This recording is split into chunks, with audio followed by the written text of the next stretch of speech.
नमस्कार मित्रांनो, पुन्हा एकदा स्वागत करतो. मित्रांनो, मी अमित राज, तुमचे मित्र. मित्रांनो, आज आपण आहे धुळे जिल्ह्यात. परमपूजनीय जगद्गुरू स्वामी रामभद्राचार्यजी ज्यांनी राम मंदिर सनातन धर्मासाठी व्हावं आपलं आयुष्य वाहून दिलं आणि शेवटी न्यायाधीशांना आणि सर्वोच्च न्यायालयाला त्यांनी भाग पडलं की राम मंदिर हे सनातन धर्म आणि रामाचा जन्म त्याच ठिकाणी झालेला आहे.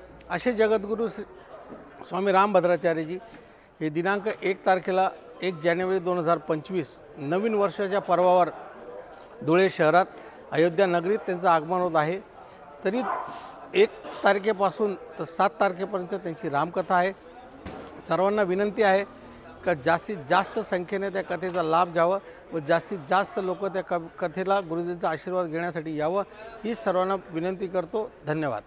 कथा मंडपमध्ये एकदम लय भारी सोय केलेले आहे. पूर्ण वॉटरप्रूफ सोयी आहे आणि इथे 15 ते 20 हजार लोकांचे बसायचे कॅपॅसिटी आहे. भाविकांची गर्दी झाले तर इथे बसायचं सोयी अख्खं भरवले जातील आणि पुढे लय भारी सोयी केले. खाली गादी वगैरे टाकून राहिले, गादीवरती कवर पण आहे आणि इथे जीवनचं सुद्धा सोयी राहणार आहे. आणि बघू शकतो किती भारी सोयी केले आणि पुढे जे अंगण वगैरे थोडं दाखवायचे प्रयत्न करू समोरचे मंडपचे, ते इथे पण भरपूर जागा आहे.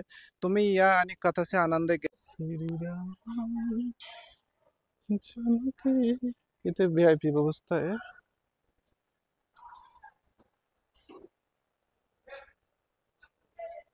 बघू शकतो इथे खाली गादी पण टाकलेले बघा. गादी आहे, कोणाला बसायला अडचणी यायला नको पाहिजे. गादीचे पण व्यवस्था आहे.